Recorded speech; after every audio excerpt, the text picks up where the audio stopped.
سلاو تماشاوان هجای تیش تیوی از سلیم زنجیری من ل برنامه سیتاوک ل خدمت بدم. بله تماشاوان هجا میوان وی جاری من سیاستمدار و هر بها خباتکار گونار یک کردستان روز اول پارزگاه جزیره باجار دربسیه گو پرانیا تمنی خو انکل لپازده سالی خود لناو سیاست و دریا خدمت به کرد و کردستان دبیه. ویجا چه به بشداری ل خبات سیاسی نتوی و دموکراسی خازی کرده چه به پینوسا خو و چه جی به ریوبری خود شورش ده بگمان او جی شاهد گلک بویر و بسالهات یا پیشهات سیاسیه ل کردستان ده او جی هجا عبدالحمید درویش یک جد دامزرینرین یکم پارتیا کردی ل کردستان روز آوا و هر سکرتیر نهایی گونترین حزب کردی ل کردستان روز آوا آنکو پارتیا دموکراتا پیشورو کرد ل سوریه. ما مستعد زور بخیر به بو برنامه ما سپاس بوی که تا دعوت ما قبول کرد. گلک سپاس جوال از تیشک وک تلفزیون حزب خود ناسب حرمت عمش تیشک و خلق تیشک ده شول دکن جی پارتیا تیشک تابعه وی گلک سپاس جوال حرمت و ریزه ما جوال. بله. ما مستعد اگر اذن تلسر بعد خازم هنه که باش و گرم بو سردم آوابونا پارتیا پیشورو کرد خازم هنه که هم با صاحب کن که چا بو و او پارتی پیک آنی هن بخوجی و کساتیه که هنگل دست پیک ده وک یک جد دامزرینر یا آوکر این پارتیا پیشورو کرد بون تکاری هنه که بحث صاحب کی زیده تر بوما به گلک بچوک بوم کتم سیاستی به حسی کردایتی جگرخوی نوردین زازا بوان دانستندن هبو اوان هشت ام بعلمن کردایتی سوریا چون شامه سال 1954 بری 59 سال بری بتخند صفه نهابو لجماهير دبيجن اعدادي يعني صفه نهابو چون شامه ازو سه بسمامي خواه قرآن خواه چون شامه بعد خواه عائلة مع عائلة وقت دبيجن امكاني ويهبو قد يعرضون امكاناتي وباش هبون ام چون شامه بعد خواه لشامه ما روشن ناسكر عبد الرحمن الذبيحي هبو خلق كردستان إيران شاعر ابن أبو دنگ هجار رويدا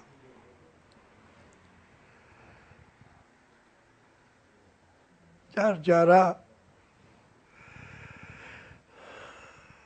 عبد الله إسحاقي أحمد توفيق دهات شامي كاك عبد الرحمن قاسم دهات شامي هيدي أو كرداتي لاي ما خرتبو جلال طالباني دهات شامي ما دست بكر بعثمان صبري كوميتاك چكر كوميتاك جبو زمان كردي پیشت بید هفت كتاب ويسالي أجب مشتر قلت أم خدي إمكانات لاي ما هبو باش كيسي خود چاپ کرن هفت کتاب اسو هر سه بسمامه مه ما دست بکر کمیتاک زمان چکر زمان کردی چند کتاب باش ما چاپ کرن هفت کتاب و ساله ما چاپ کرن باشه عثمان گو حمید اگر اشترتشتکی ببیجمون و کرم که آپو گو اگر تمر بگره امی پارتی که چکن پارتی کرد چکن تو پارتی کرد لسوریه تنانه برام پارتیه که چکن بدلا کمیتاک زمان میشه خورد اکی بچوک بوم عمره 20 سال بواز حاضرم از امی چکن بره وقت مشتر گفت حسه قومی شعور قومی لایم باش خورد بوم ام حاضرن چکن گفت باش امی چکن وان هوالاشی باش عالم اکر برحمت من مالا قش مرنه عبد الرحمن الذبيحي روشن بدر خان، خاصة عبد الرحمن زبيحي، روشن بدر خان، حجار،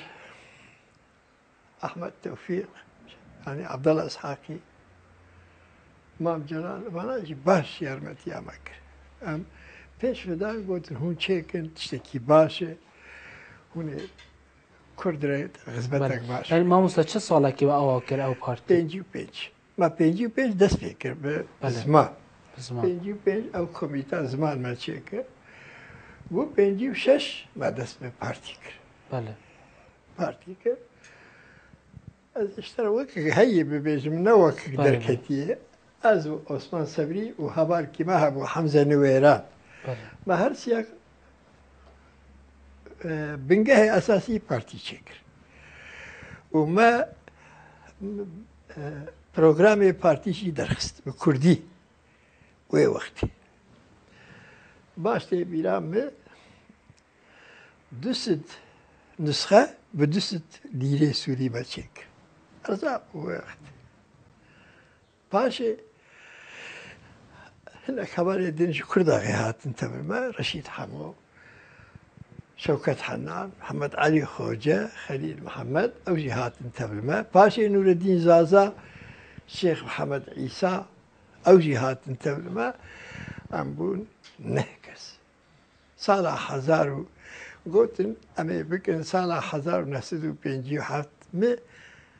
اعتراض کرد بگو نه ام با 56 پارتی چکری چه بو چه می بکن 57 عثمان صبری گو آبو خمناک براقه اب هوال بین تبلمه و خواست اوجی بکن مؤسس ما گو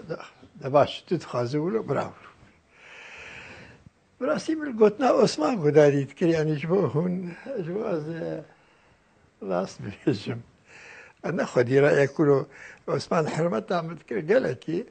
بس بيتر بقاويت كده أو جهات انتبه ما شاردي حزيراني 1957 ما بارتي أخوة بکارن باسا دروش ما هنگی بکن و دست پی که چه دروش میگن شواز خبات توا به چه آوایی کی بود سوریا ده جانك ديمقراطي لسويسرا جي نوا خوش كي جانك ديمقراطي وقت جهزانه برلمانك شيبو برلمانك ديمقراط بانتخابك بسجمك ديمقراط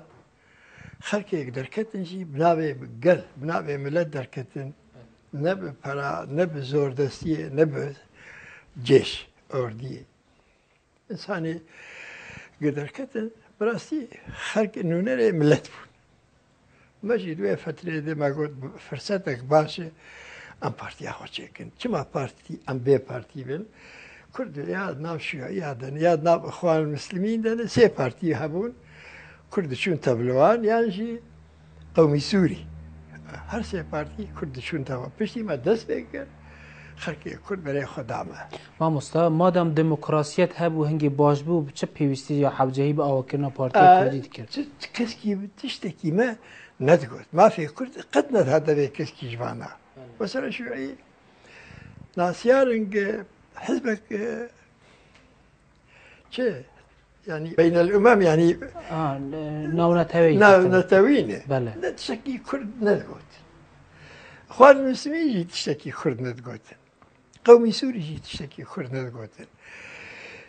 ايدي ما قلت باشتر اوا ام حزبك خو تشيكن ام كاربن تشتكي جو كرد ربكن یکم سلوکی و کی و ما مستایی پارتی یا سکرتری وی عثمان صبری بله پشتی ما دست بکر عثمان قبلا رشید حمو ما رشید حمو کر ما دیسا معارضه کر ما اعتراض کر ناب رشید حمو پاشی هاتی تبلمه آپو گوختا اموی نکن ناین تبلمه برا عثمان رشید حمو برا پاشی ما کر رشید حمو لچه ساله که ما مستطب خوب بر پرسیاری به پارتیه؟ از سال 1966 بوم بر پرسیاری پارتیه حیانها حیانها بله تمام دریج بینشالله هناك خوش از ویجی هناکی بشتغل جو بلکه من ندخست از سکرتیری پارتی جبر کوجرو شابوم سکرتری پارتی حیا ایرو مراحتی آخوندی یا حبسه دبو یا در بو 6 سالات در ما 6 سال عمل 3-4 سالات حبس و زندان و تحقیقات امن معيشي براستي دمشي من دورة أخذنا لي أمنا كيتنا كل عائلات ناسيار بوم لسوريا نتنا الجزيرة وخدي إمكانات بوم فقير جيبو جولان كتب فرير جارا نام بدستي من أتكت فرير جارا يعني خلقي كل سوريا فقير بوم قهاش حدا كي نان نما نان تنبو ناف خلقي ناوان دجيام نان ندانس جارنا هناك مات سي روجا نانو شاي بشارتي بو ما نكاري بو تشتكي بديت وفقير بو بارتيا ما تشتكي ما تنو يعني از ويا افسر بلندايد دبيجم جيانك ما قدر بارتيا دي كارو قديم ده سه بعث سوريا ده بعث فاشيست سوريا ده ما و فقيريا كرد برشيبونا كرد ما بارتيا خو باراست وامان وحيا ايروج امان ان شاء الله بعث تالياويتي ان شاء الله ده هر تمندرج ما مستب خازم ل وی هنده لنوع پارتی ده پارتیا پیشرو کرد ل کردستانه چما و نوع پیشرو کردستان مثلا نکرد جهویان ما لسوريا ما ندقوا كردستان ما نويرو قطع كردستان ما بري ام ندسترين بي كردستان ام ندسترين اگر ما بكرا كردستان باور بك ويا برشا بكرا ويا كردستان ويران بكرا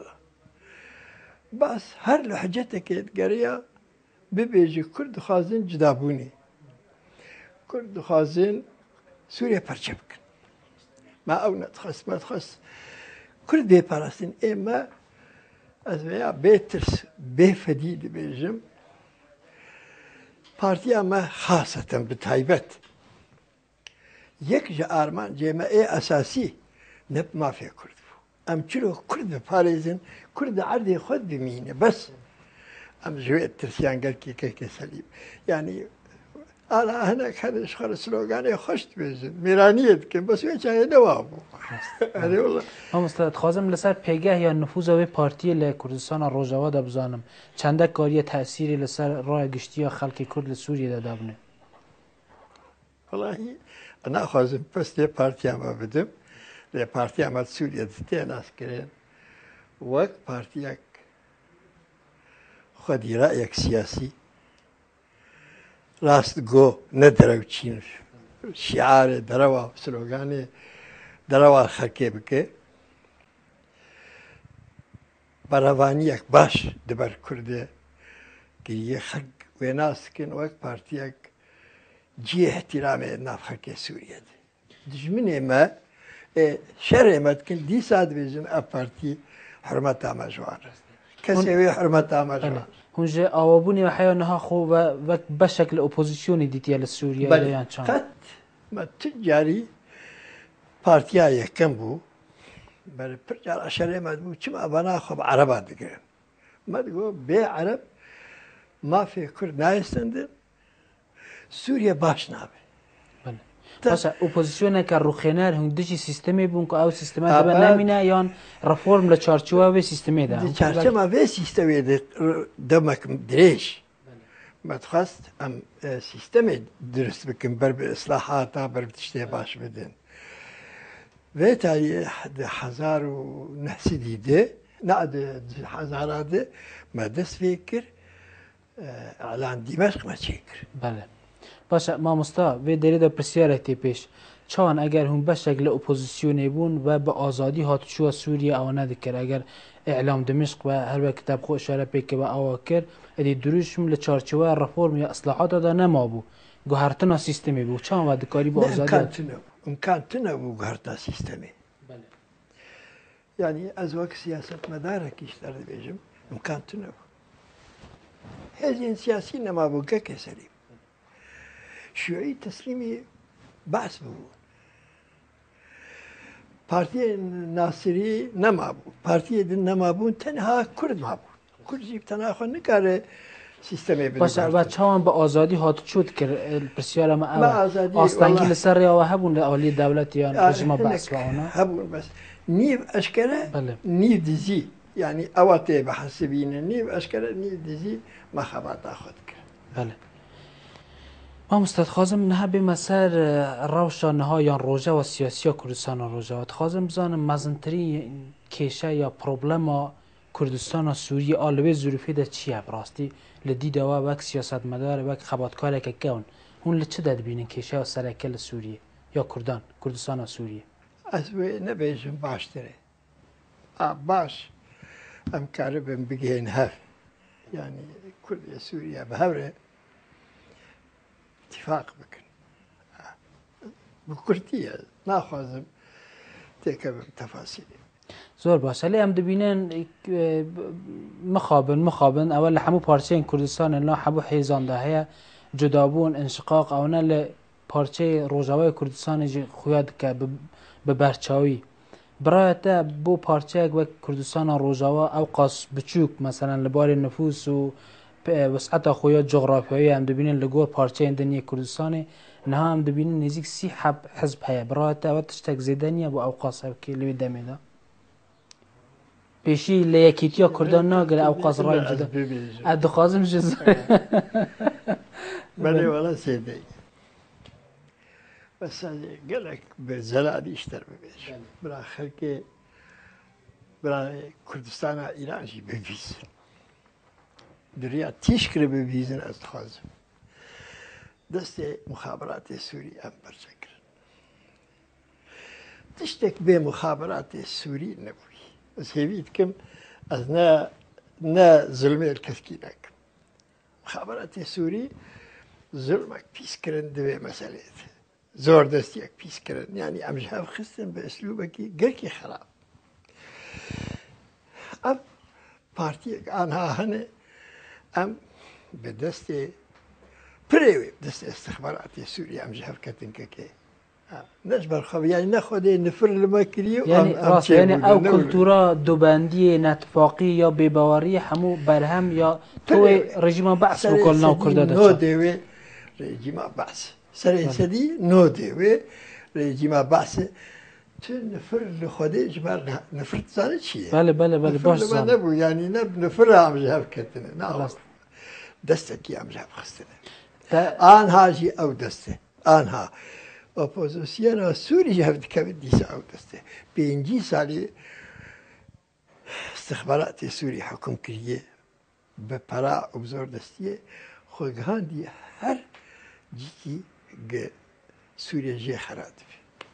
تبری له هاوپوینه که خود باس وین کریب کوم دخان تا گتبو هن پارتی هن کو اندام وان کامیونه کیش تجنا کن یعنی باشه او همو قاسه اوت نتفاقی تیخه نوبره کردان یکیتیا کردان زرار دده براته یعنی دم او اندینات یا کو کرد وگ نتوایت خلق فشار یا زخت گواشان جوان ربینه بیجن دو جوی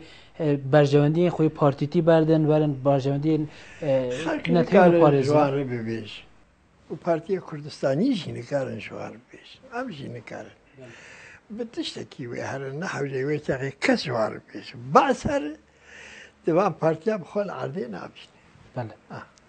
تش ما فهمت كاس راست زور جوانا بله از بمثال برسا كدن بعثر دوي بعثر دوي هون آلي ما بكن چار هاوير خلقه كردستان عراق كردستان تركيا كردستان عراق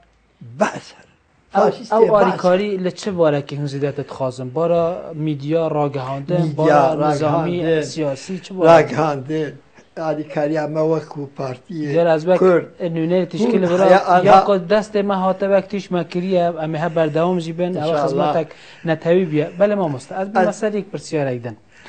از تخازم تمام بکن بله بس کنگره کرد جیگو خاصة بارتي تركيا وعراق يعني يارمتي أما نكري وخلاص أنا كاريك باش ما أنا كاريك تركيا وعراقك دوان دمي بهري بروحي يا أخوة مالي يا أخوة جاني يا أخوة ما باش يعني أنا كاريك قالك باش والله ايوه هندور من نهاتن آلي مدن لما باش آلي وعكر مع الأسف وعن قد بوي واجبي رانا باش مبي فيزن من كونغرس قلت كي مصطفى حوالي كل سنة ایران زانن یعنی به کنگره اشکره گوش حاضر زور باشه ما مستم ام بین سر پارتی سیاسی به تایبەتی پارتیا واجی پارتیا پیشوارو کرد لسوریه ام دبینن در باسبویه که سیاسی دور دریش هست لی پیاده ام دبینن رکراو که کو تازه ل 2003 2004 انده اوابیه هر کس جد زانه سر به پککی ام پارتیا کارکرین کردستانه چاوان ام دبینن کو اگر ام نفوس هاوی یا پیگه هاوی لنا خلقی دا اندام عالیگیریم وی لبا همه پارتین دیگه زیادتره یعنی اگر مرو به چاوا که واقع بینی هون صدمه و زیادتر لچه داد بینن گلو گریدای بینه به پارچه کردن یا آلیکاریا پارچه دم ببیره یا تشت کردن ها نهینی و شارتی ام لنزان جه پارتی ده زیادتر از نموافقم سلاح دست وان بگیره او تکه ناف ملت از بیموی نه بیتر بن نه خورتر بن یعنی سلاح نها وان بقوات سلاح دست وان بگیره وبيجي انتخابك تشيكي هو نه بيتر من بركو دو بارتي جي خرترها بن باشه ما مستد چما هون مثلا هیزا چکدار آوانا کنج خورا پارتیا که گونار بسا ما چکدار ما هندكن بريكش يعني ام راست بارتيا اشتي خازن بس ام دشر جيدو قاسي خو شلي ما كرم بپادره ما قالك حوالی ما گلک به آزادی هیزن اسلامی آنایی که تندراو باش بله باش کنان گلک باش و او پیدا جیده به شاهد که پارتی پیش برو حوالی نوی شروانی باش سیاست مداری باش بله از سرکت میشال خواستم به مثلا پیوندی و به پیاده را چه یعنی ها هم ببینید که هیزا یکم اگر مرو باش کرده یعنی پیوندی ما هنک اتیادی باش نه خرابه لی نه گل کی باشش هنه پیوندی هنه بس نگل کی باش آستانگی لچه دانه هم دبینه پرانیا او تنها خود خوازن خراب سلاح کتی دستیوان سلاح کی باش و قوتك باش کتی دستیوان باشه کی هاوکاری وانده که لکه آنینه باش نزانم بس ولو بویی یعنی بله جبو بیایی کس که غیری خو نابینه دبیجن امو پارتیا پیشورو حوالی هبن به ما اوجی جبو خواه بیتر خورد بکن دناف خلقه ده پارتیا پیشورو دناف خلقه ده بلکی پارتیا باشتر باشه یعنی لپراکتیک ده چه هوانگی و هیا لپراکتیک ده لسر صحة عمل وانا والله يعني أنا عادي نتشتكي نهتن باشه برایت او تکراری کو و بازشکر او که تن خود خوازه مترسینیه لسر پیش روژا کردستان روژاوا بربيسه بالخراب الترسم تشتي خراب جاي دركبن يك دواروش بقي حد كي براكوجيه نا وانو هناك خلق سوريا دي بارتيا سوريا دي عادتها حكمك ديكتاتوري فردي سر خلقی فرض بکن به مسابقه ایشاندن خلقی هر دیجی تشته خلاف باشه او دبیجن لدسپی که ده حزبین دیگه پارت آلین سیاسی تولی شورش نبونه تنه ما شورش کریه ما کردستان رزگار کریه دبیجه به تایبتی و 11 پارتیان لدسپی که ده داخل